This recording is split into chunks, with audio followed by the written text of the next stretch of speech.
I left a few characters out in my original Hypno's Lullaby mod, so in this video I'm going to cover those characters that I didn't get in the first video, starting with Shinto.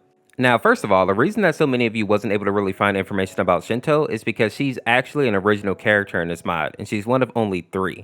The other 2 being Gray and Alexis. Every other character in this mod was actually from some type of existing piece of Pokemon horror media, whether that be creepypastas or artwork. Now, in the backstory of Shinto, apparently she comes from like a bootleg Pokemon game, and even though she looks a bit derpy, there is something sinister about this Pokemon. Most people probably figured this out just by looking at her. She literally has voids for eyes and her mouth is pretty much the same, and she also has no fingers or toes. Now, she's supposed to resemble Hypno, but she's missing a couple of core things that definitely let you know that's not Hypno. First one being that tuft of white hair that Hypno always has on his chest. She has no fingers, meaning that she can't hold the pendulum that all Hypnos basically have, and let's be real, that's kind of like Hypno's thing.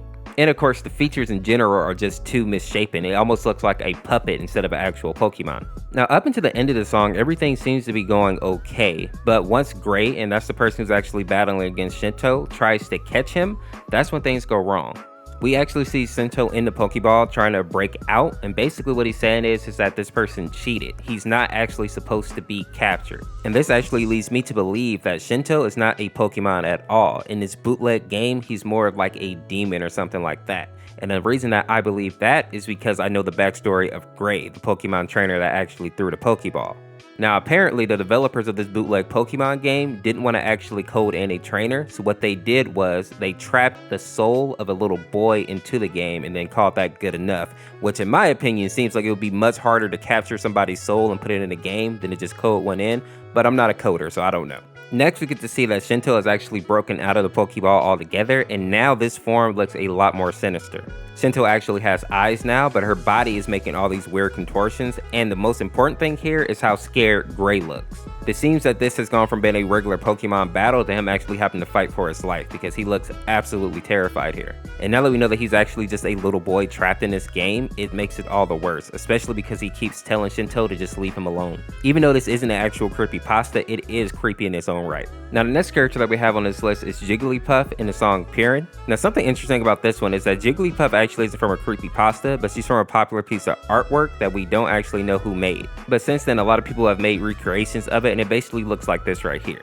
Now, most people will think that you couldn't make Jigglypuff scary, but the fact that they changed her color to gray and made her face be able to mutate like that is definitely one of the creepiest Pokemon I've seen, period. Now, it's obvious that Jigglypuff is actually battling against Pico here, but we don't actually know how Pico got into this situation and why he doesn't have his iconic Uzi, but instead he just has a knife, which I think is not going to be enough for this Jigglypuff.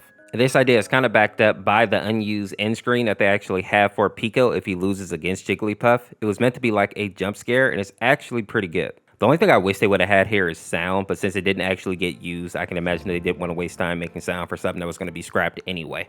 The last thing that I want to mention in this song is that in the background, even though it's hard to see because she's in shadow, that's actually Nurse Joy. I didn't put this in the original video on purpose because we see the situation that she's in. Now, I couldn't find much information about her, but apparently this version of Nurse Joy would do anything for her Pokemon, and I think when she let some Pokemon actually pass on, she may have not been able to deal with the guilt, so she ended up doing that to herself. The next song that we have in the mod is called Pasta Night, and this one is interesting because we have a bunch of creepypasta characters all together in like this little card room, and it looks like they're having basically a little party. If you're still here in this video, list all the creepypasta characters that you recognize in the background. I count 15 total. Now, BanBuzz actually just made a tweet today talking about the backstory of this song, and basically originally it was supposed to be called Celebration, and as the name implies, it was a song that was supposed to celebrate their accomplishment, aka making this mod, and they also just wanted to showcase and bring in other creepypasta characters because that's kind of the inspiration for the mod. And even though some people might feel a type of way about this mod now that the controversy has come out and all the drama, but I don't think anybody could deny that Hypno's Lullaby is one of the best creepypasta mods that has come out, right? It's definitely on par up there with the Sonic.exe mods, which are extremely popular as well. And if we're being honest, the Mario Madness mod was also very popular, and that's the mod where MX probably got the most clout or the most fame. And also in that mod, MX and Lord X are actually considered to be best friends, so having these three sitting at the table actually makes a lot of sense. And for the people that don't know, MX is basically a demonic form of Mario, and basically what he does is he captures the souls of children who are playing like a bootleg copy of his game, and when they're in the game, they actually take on the form of Mario or Luigi, and then MX chases them down, and if he catches them, he basically devours their souls. Next, we're going to talk about Lord X, and while he is not a demon spirit like Mario MX, he is a creature from the void, meaning he's from outer space, and when he came down to Earth, he actually took on the form of Sonic the Hedgehog so that he could manipulate people into playing games. I think he took on the form of Sonic because he knew that people would trust Sonic the Hedgehog and it would be easier to get people to play these games that basically allow him to take their souls. Just like MX, Lord X is a type of character that will not only devour a person's body, but their soul, completely erasing them from existence. The next character in the mod that I overlooked is Dawn, and this character is actually a playable character from Pokemon Diamond, Pearl, and Platinum. Now, at the part of the song, you actually get to play as Dawn, but apparently she's been controlled by Boyfriend, and eventually Boyfriend ends up getting sucked into the game, which is why Dawn disappears. Another interesting fact about this is that since Dawn isn't actually there, the person who actually owes their soul to this old man is Boyfriend and not Dawn. This interaction is kind of important because Boyfriend is in such close proximity to demons. I wonder how like Daddy Dearest girlfriend and Mommy Mirrors would take that. Even though Daddy Dearest doesn't love Boyfriend, his daughter does, and I think that would probably be some type of conflict that would be kind of interesting to see. The next character that we have on the list, and even though it's hard to tell, is actually Wigglytuff, and it's in the song called Amusia.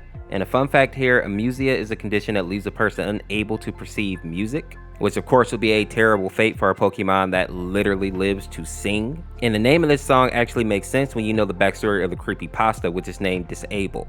The story basically starts with a kid that really wanted a Wigglytuff or a Jigglypuff, so they ended up trading with somebody and they got a Wigglytuff at level 26, but there was something off about the Wigglytuff from the start. The Wigglytuff had a name that was called Disabled, and when you looked at the Pokemon nature, it said Gloomy. And I'm pretty sure even today there is no gloomy nature, but definitely back in the day there wasn't a gloomy nature for Pokemon. I think Shy might have been the closest thing to gloomy. But basically when the trainer got this Wigglytuff, it only knew Sing, so he taught him a couple of other moves and then went out to start battling. The first Pokemon that they ran into was Ponyta, which is why we actually see Ponyta in this mod. And as he was trying to attack Ponyta, he realized that Sing didn't work, but also none of the other moves worked as well. The thing that was the most creepy is that when he tried to use Sing time and time again, it just kept saying that Sing was disabled. And the thing that was even more creepy is that the Ponyta in the game lost its regular sprite look and actually just looked terrified. The face that the Ponyta is making in the mod actually is a good representation of this. The trainer tried to battle two Ponytas and each time they were able to run away because Wigglytuff just couldn't do any damage and more importantly, couldn't sing. Now the part that's really creepy about this is that while the kid is holding his DS trying to figure out what's going on with his Pokemon, he starts to hear a voice coming through the actual speakers. And the voice is basically asking, why can't I sing? And it gets even weirder when Disable asks the boy, can you sing? Now initially the little kid says no, but then Disable starts to scream through this DS, just saying sing, sing, louder and louder. And even though this kid was trying to tell Disable that he could not sing, the Pokemon thought that he was lying, it just kept screaming through the DS. Eventually the kid dropped the DS and just ran out of the room, and later on he decided to just trade the Wigglytuff to some other kid. Now those of you who are familiar with Pokemon creepypastas will understand this ending. When he traded this Wigglytuff, he actually traded it for a Cyndaquil, and the Cyndaquil's name was Hurry. If you understand that reference, put it down in the comments. If you enjoyed this video, make sure to check out part 1 here, subscribe to become a member of the Ors Force, and we'll see you tomorrow with another one. Peace, peace.